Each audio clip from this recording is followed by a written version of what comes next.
Morning आलो. आज आहे आपल्या मिनी बॉलचा 119 दिवस. आज बाहेर मौसम चांगला होता, त्यासाठी रनिंगला जायचं ठरलं. रनिंगला एका डोंगर पायथ्याशी गेला. त्याच्या आधी माफ करणं खूप गरजेचं होतं.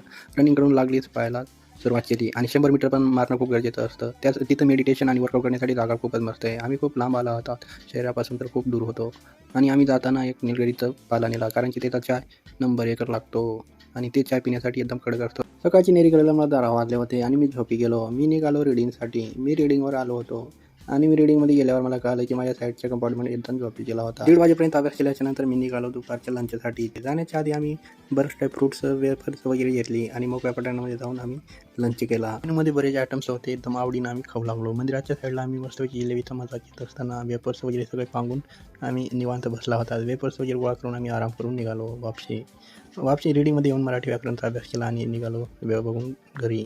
AR आणि PR रस्त्यावर येत होते, त्यांना लिफ्ट दिला आणि मी घरी आलो. फ्रेश वगैरे होऊन मी डिनरसाठी बसलो. मी नॉन व्हेजिटेरियन असल्यामुळे नॉनव्हेजची भाजी खाल्ली. मग सुका कचरा झाला होता, त्यामुळे कचरा पेटून आम्ही बुगाडीमध्ये लावली आणि फिरायला गेलो. घराच्या बाहेर अंधार खूप झालाय.